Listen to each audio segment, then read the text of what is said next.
Hello students, welcome to WiFi academy. हमारा जो topic चल रहा है क्लास 10th का carbon and its compound. First lecture के अंदर हमने पढ़ा था कार्बन की वैलेंसी क्या होती है, कार्बन दूसरे कंपाउंड के साथ जुड़कर किस तरह से बॉन्ड बनाता है, single bond, double bond, triple bond क्या होते हैं और कौन कौन से बॉन्ड एंगल होता है कार्बन के अंदर। मैथेन के अंदर हमने बॉन्ड एंगल पढ़ा था, एल्कीन में बॉन्ड एंगल पढ़ा था। इसके बाद अब सेकंड लेक्चर के अंदर बात करते हैं हाइड्रोकार्बन। एक्चुअल में देखिए हाइड्रोकार्बन क्या होते हैं। हाइड्रोकार्बन जो होते हैं कार्बन एंड हाइड्रोजन से मिलकर जो कंपाउंड बनते हैं उनको हम बोलते हैं हाइड्रोकार्बन। जैसे एग्जांपल ले लें मैथेन, मैथेन का फॉर्मूला हो गया CH4। तो कार्बन एंड हाइड्रोजन से मिलकर ये क्या बना रहे हैं, कंपाउंड बना रहे हैं। तो इसको स्ट्रक्चर हम ऐसे बनाते हैं, कार्बन की वैलेंसी होती है 4, तो इसके साथ में ये CH4। तो कार्बन और हाइड्रोजन से मिलकर जो कंपाउंड बनते हैं उनको बोलते हैं हाइड्रोकार्बन। अब हम बात करते हैं क्लासिफिकेशन ऑफ हाइड्रोकार्बन की। क्लासिफिकेशन जो होता है उसको 2 पार्ट में डिवाइड किया गया है। First is long chain hydrocarbon, second is short chain hydrocarbon. Long chain hydrocarbon जो होती है वो एक लंबी चेन होती है, वो ब्रांच हो सकती है और नॉन ब्रांच हो सकती है। जबकि शॉर्ट चेन हाइड्रोकार्बन होती है वो एक साइक्लिक चेन होती है, इसलिए साइक्लिक चेन जो होती है वो छोटी होती है, इसलिए हम बोलते हैं short chain hydrocarbon. Long chain hydrocarbon acyclic होती है, साइक्लिक नहीं होती, एक लंबी चेन होती है, चाहे ब्रांच हो सकती है, नॉन ब्रांच हो सकती है। अब देखिए लॉन्ग चेन या असाइक्लिक हाइड्रोकार्बन को हम 2 पार्ट में डिवाइड करते हैं। First is saturated hydrocarbon and other is unsaturated hydrocarbon. Saturated hydrocarbon वो होगा जिसमें कार्बन कार्बन के बीच में केवल सिंगल बॉन्ड होगा, डबल बॉन्ड नहीं होगा या ट्रिपल बॉन्ड भी नहीं होगा। सिंगल बॉन्ड के द्वारा जो बनेंगे, जैसे एग्जांपल लिया मैथेन, तो मैथेन का फॉर्मूला ये हो गया CH4, तो ये सिंगल बॉन्ड के द्वारा। एथेन की बात करें तो CH3, तो हाइड्रोजन हाइड्रोजन हाइड्रोजन, यहाँ पर देखिए कार्बन कार्बन के साथ जुड़कर क्या बना रहा है, सिंगल बॉन्ड बना रहा है केवल, उसको हम बोलेंगे सैचुरेटेड हाइड्रोकार्बन। सेकेंड थिंग्स होगा अनसैचुरेटेड हाइड्रोकार्बन। अनसैचुरेटेड हाइड्रोकार्बन जो होते हैं उनके अंदर या तो डबल बॉन्ड होगा या फिर ट्रिपल बॉन्ड होगा, तो उसको हम बोलेंगे, डबल बॉन्ड होगा तो उसको बोलते हैं एल्कीन, और ट्रिपल बॉन्ड होते हैं उसको बोलते हैं एल्काइन। तो इसके एग्जांपल है एथीन। एथीन का एग्जांपल लेके देखते हैं। तो एथीन जो होता है इसका फॉर्मूला होता है CH2 डबल बॉन्ड CH2। तो कार्बन कार्बन के साथ किससे जुड़ा हुआ, डबल बॉन्ड से जुड़ा हुआ है, तो इसको हम स्ट्रक्चर इसके ऐसे बनाते हैं। तो ये क्या हो गया, एक डबल बॉन्ड हो गया इसके अंदर, तो इसको हम बोलते हैं एल्कीन। Second alkyne. एल्काइन के अंदर क्या होता है, ट्रिपल बॉन्ड होता है। कार्बन कार्बन के बीच में कहीं पर भी अगर एक ट्रिपल बॉन्ड है तो वो चेन क्या कहलाएगी, एल्काइन कहलाएगी। तो यहाँ पर देखिए जो एल्कीन एथाइन है, एथाइन का फॉर्मूला हम लिखते हैं CH ट्रिपल बॉन्ड CH। तो इसको हम लिखेंगे कैसे, CH ट्रिपल बॉन्ड CH। तो कार्बन कार्बन के बीच में क्या है, ट्रिपल बॉन्ड है, इसलिए इसको हम बोलेंगे एल्काइन, एथाइन, प्रोपाइन, ब्यूटाइन, इसके सभी एग्जांपल्स हो सकते हैं। सेकेंड बात करते हैं शॉर्ट चेन हाइड्रोकार्बन की। Short chain hydrocarbon cyclic. Cyclic के अंदर 2 तरह के कंपाउंड्स होते हैं। First is aliphatic, second is aromatic compound. Aliphatic compound वो होते हैं जिनको जब हम बर्न करते हैं तो नॉन स्मोक के साथ जलते हैं, मतलब स्मोक नहीं, धुआं के साथ नहीं जलते हैं। जब इनको जलाते हैं तो बिना धुआं ये क्या करते हैं, बर्न करते हैं। इसका एग्जाम्पल हो गया साइक्लोहेक्सेन। साइक्लोहेक्सेन का एग्जाम्पल अगर बात करें तो इसका स्ट्रक्चर बना के देखते हैं। तो ये जो है वो साइक्लोहेक्सेन है। इस साइक्लो का मीन्स हो गया साइकिल और हेक्सेन का मीन्स होता है 6 कार्बन। तो इस साइकिल के अंदर कितने कार्बन है, 6 कार्बन बने हुए हैं। तो ये एग्जांपल हो गया साइक्लोहेक्सेन। सेकंड होता है एरोमेटिक कंपाउंड। एरोमेटिक कंपाउंड में क्या करते हैं, ऐसे कंपाउंड जो बर्न विथ स्मोकी फ्लेम, जो धुआं के साथ में जलते हैं, बर्न होते हैं, उनको बोलते हैं एरोमेटिक कंपाउंड। और एरोमेटिक कंपाउंड का एग्जांपल है हमारा बेंजीन। तो बेंजीन को देखिए C6H6 का फॉर्मूला होता है C6H6। तो बनती कैसे है ये बेंजीन की स्ट्रक्चर हो गई।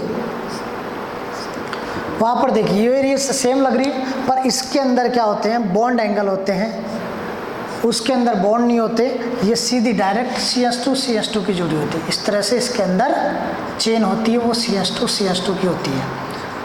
जबकि इसके अंदर क्या होते हैं, बॉन्ड एंगल होते हैं। तो यहाँ पर देखिए इस कार्बन की वैलेंसी कितनी है, 3 तो है दोनों तरफ, एक और हाइड्रोजन जुड़ जाएगा। ऐसे इसके अंदर सिंगल हाइड्रोजन, तो सिंगल हाइड्रोजन सबके अंदर जुड़े हुए रहेंगे। इसलिए यहाँ पर देखिए इसके अंदर चेन के अंदर कार्बन भी 6 है और हाइड्रोजन भी 6 है, इसलिए इसका फॉर्मूला हो जाएगा C6H6। अब इसके बाद बात करेंगे हम नोमेनक्लेचर जो लिखने के हमारे सिस्टम है वो 3 सिस्टम है। तो उसके बाद हम पढ़ेंगे नोमेनक्लेचर ऑफ ऑर्गेनिक कंपाउंड। जितने भी ऑर्गेनिक कंपाउंड होते हैं उनके नोमेनक्लेचर कैसे लिखा जाता है, उसके लिए 3 सिस्टम दिए गए हैं आपके सिलेबस के अंदर, trivial system, derived system and third is IPSC system.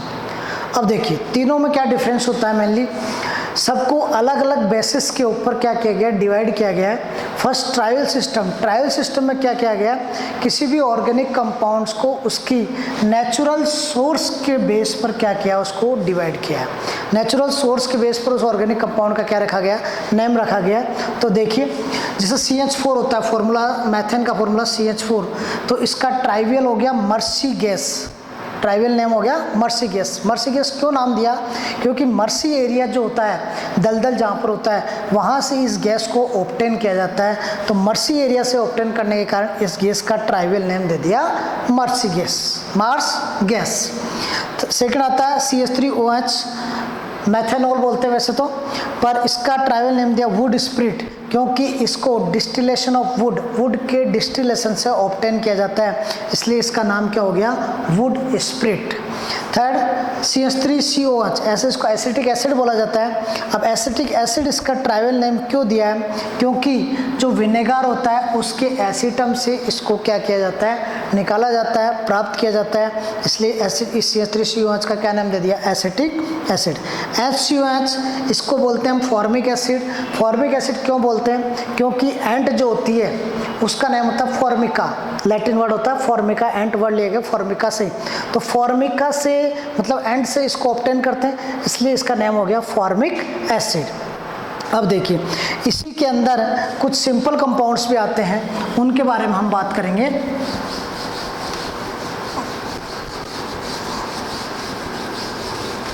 देखिए जैसे इसके अंदर सिंपल नेम लिखते हैं एन ब्यूटेन। तो एन ब्यूटेन का मतलब हो गया CH3 CH2 CH2 CH3। Simple हो गया, सिंपल चेन होगी इसलिए इसको नॉर्मल बोल दिया N, और 4 इसके अंदर कार्बन हो गए तो इसका नेम हो गया एन ब्यूटेन। ऐसे ही एन पेंटेन की बात करें तो उसमें भी सिंपल 5 कार्बन हो जाएंगे, CH3 CH2 CH2 CH3। ये सिंपल चेन होगी, नॉर्मल चेन तो N, और पेंटेन इसमें 5 कार्बन है तो पेंटेन। फिर बात आती है आइसोब्यूटेन। जैसे आइसोब्यूटेन का मीन्स हो गया सेकेंड नंबर के कार्बन पर एक CH3 एक्स्ट्रा अलग से जुड़ा हो, ब्रांच के रूप में एक CH3 जुड़ा हो, इसको बोलेंगे हम आइसोब्यूटेन।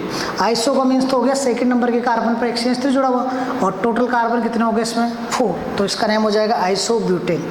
जैसे आइसो पेंटेन नाम देते हैं तो सेकेंड नंबर के कार्बन पर एक CH3 जोड़ देते हैं और CH2 CH3। तो इसमें देखो आइसो का मतलब सेकेंड नंबर कार्बन पर एक CH3, और टोटल पेंटेन का मतलब टोटल कार्बन 5, तो 1 2 3 4 5, तो टोटल कार्बन कितने हो गए 5, इसलिए इसको बोलेंगे आइसो पेंटेन, आइसो ब्यूटेन। फिर एक आता है इसके अंदर नियोपेंटेन, नियोहेक्सेन।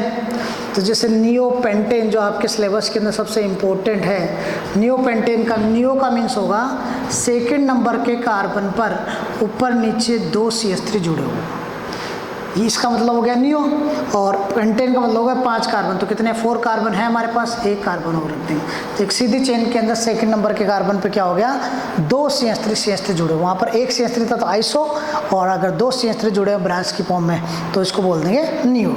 जैसे नियोहेक्सेन लेकर बात करें एग्जाम्पल, नियोहेक्सेन तो CH3, नियो का मीन सेकेंड नंबर के कार्बन पर 2 CH3, और हेक्सेन का मतलब हो गया 6 कार्बन, तो 1 2 3 4 कार्बन हो गए, ये टोटल कितने कर देंगे अपन 6।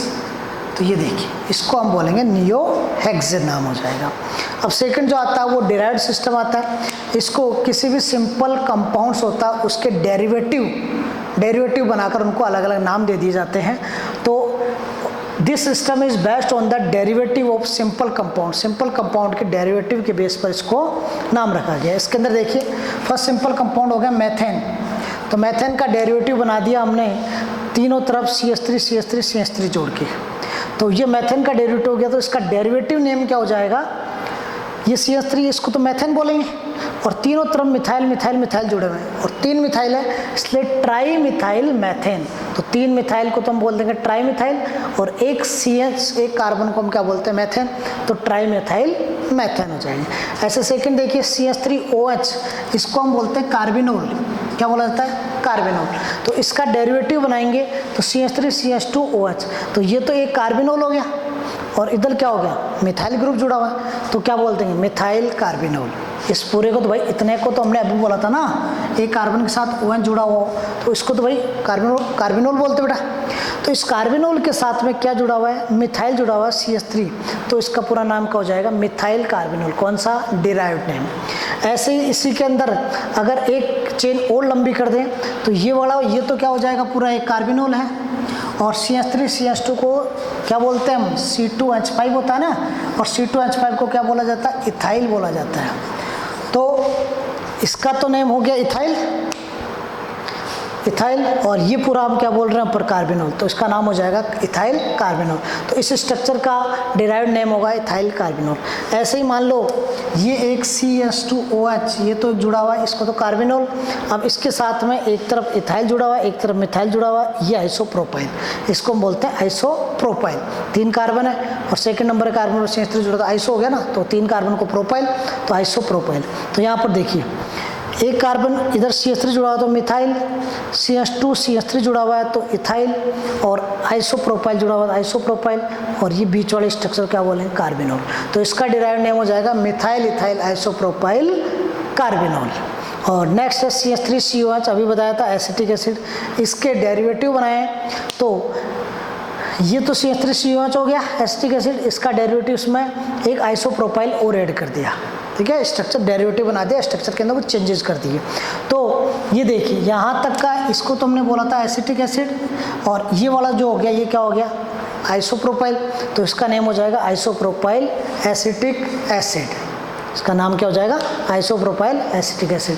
तो दोनों अलग अलग थे, ट्राइवल सिस्टम और डेराइव्ड सिस्टम, दोनों नेचुरल सोर्सेज के बेस पर और डेरिवेटिव के बेस पर दोनों के नेम दिए गए हैं। और इन दोनों के अंदर बाद में आता है IUPAC system, international union of pure and applied chemistry. ये सबसे इम्पोर्टेंट टॉपिक है जिसके अंदर 3 नंबर का क्वेश्चन आपके हर साल बोर्ड एग्जाम्स में आते हैं। International union of pure and applied chemistry, इसको हम अगले वीडियो के अंदर पढ़ेंगे, पूरा डिटेल से पढ़ेंगे, कैसे IUPAC नॉमेनक्लेचर लिखते हैं, उसके रूल्स क्या होते हैं, कैसे उसको लिखना, अलग अलग कंपाउंड के जो नाम लिखते हैं वो कैसे लिखते हैं। तो हमारे साथ बने रहिए, देखते रहिए वाईफाई एकेडमी। Thank you.